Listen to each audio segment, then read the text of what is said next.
Buenas tardes. Desde el canal Res Hispánica, Miguel Galanes para sus suscriptores y seguidores. Después de estos días, estos últimos comunicados que me he referido a las revistas literarias de posguerra y a los movimientos literarios, quiero hacer una pausa, un paréntesis y dedicarme a una obra importantísima por el objetivo de ella misma y también por el autor. Bien, aquí tengo los dos tomos de Historia de los heterodoxos españoles de Marcelino Menéndez Pelayo. Pero no vamos a hablar de la historia de los heterodoxos, vamos a hablar de la obra del profesor y ensayista Agapito Maestre, y esa obra se titula El Gran Heterodoxo. El Gran Heterodoxo, y ahí él lo que trata y lo consigue es de reivindicar, de reconocer a quien verdaderamente fue de los primeros y de los mejores críticos literarios, y sobre todo lo que sí consiguió fue consolidar lo que es la crítica literaria. ¿Qué procede? ¿Qué procede de aquí? ¿Qué proceso sigue el profesor Agapito Maestre? Pues bien, de entrada se enfrenta a la exclusión de la vida académica de don Marcelino Menéndez Pelayo.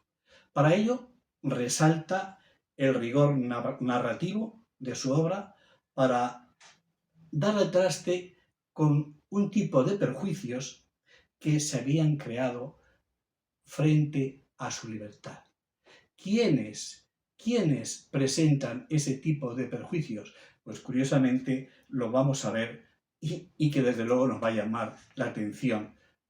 ¿Quiénes son? Pues precisamente la generación del 98, que va a pasar así muy de soslayo por su obra y por su persona, y quien más se detiene para establecer una crítica y un tanto corrosiva va a ser la generación del 27, que no solamente lo va a desconsiderar, sino que va a pasar totalmente de su actitud y de su obra crítica literaria. Os voy a decir quiénes son. Precisamente Antonio Machado presta la mínima atención, Dámaso Alonso, siendo el mejor crítico de la generación del 27, no digamos, y Gerardo Diego también va a arremeter con su crítica literaria y con su obra. Pero bueno, estos son actitudes, estos son posturas de la historia de la literatura que siempre las ha habido, pero desde luego don Marcelino Menéndez y Pelayo no puede descabalgarse de lo que verdaderamente significa. Son muchos sus seguidores. Sus seguidores van a estar de su parte Alfonso Reyes, Huidobro, Emilia Pardo Bazán, José María Cosío, Jiménez Caballero, Américo Castro. Todos esos van a ser sus lectores y van a tratar de enaltecer su crítica literaria y van a tratar de establecer esas controversias que crean, sobre todo entre sus personas, entre clasicismo y modernismo, conservadores y progresistas, que ni unos eran unos ni los otros eran otros. Pero bien, este es el objetivo que sigue el profesor y ensayista Agapito Maestre. ¿Pero cómo lo hace? Aquí está la gran novedad. Aquí está el gran reconocimiento de lo que es esta obra, El Gran Heterodoxo. ¿Cómo lo consigue él? ¿Cómo consigue que un ensayo tenga la fluidez que tiene este ensayo para llegar a todo tipo de lectores?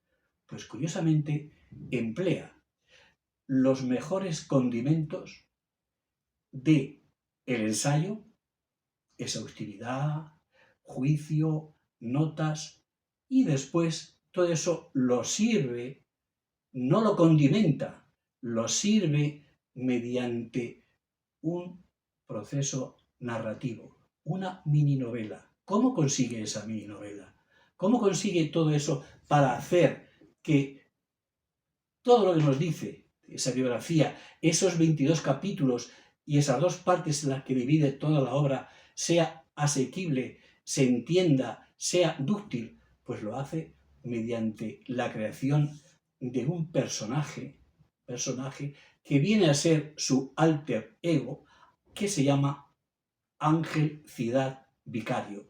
Ese es el personaje con el que el profesor Agapito emprende una serie de conversaciones, una serie de momentos en los localizados.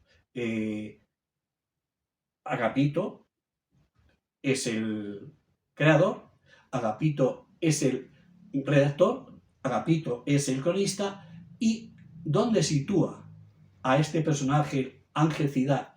Pues lo sitúa en Villa Izán, es un pueblo existente, y de ahí se mueve entre Madrid, Villa Izán, que es un pueblo de Burgos, y Santander. Todo esto lo va consiguiendo de una manera, como digo, muy asequible, muy dúctil, para darnos por completo la obra literaria, el juicio crítico de Marcelino Menéndez Pelayo. Incluso en esa segunda parte a la que hace referencia a la literatura hispanoamericana, en lo que hace referencia a la leyenda negra de España, también lo toca el profesor Agapito. Pero vuelvo a decir, el valor de esta obra no solamente está en cómo es un ensayo característico, puro y duro. No es solamente eso, es sino cómo él emplea los elementos narrativos, los más sutiles, que no es nada fácil para hacer que esta obra nos llegue. De ahí mi intención de que tenga difusión, de que sea asequible, de que sea comprensible y sobre todo un personaje como yo creo que ha sido denostado, como ha sido el gran heterodoso, que es don Marcelino Menéndez y Pelayo. El profesor Agapito lo reivindica, lo reconoce y lo resalta. Por lo tanto, no he venido a hablar de la historia de los heterodosos, que es su obra capital. He venido a hablar del personaje en sí y, en este caso, mi agradecimiento al cronista de esta obra. Nada más, creo haber cumplido mi deseo con respecto a esta obra, y este hermoso paréntesis que he hecho dentro de la trayectoria de las políticas, de las líricas y de las revistas, lo doy por válido porque este es mi objetivo y este es el fin. Nada más.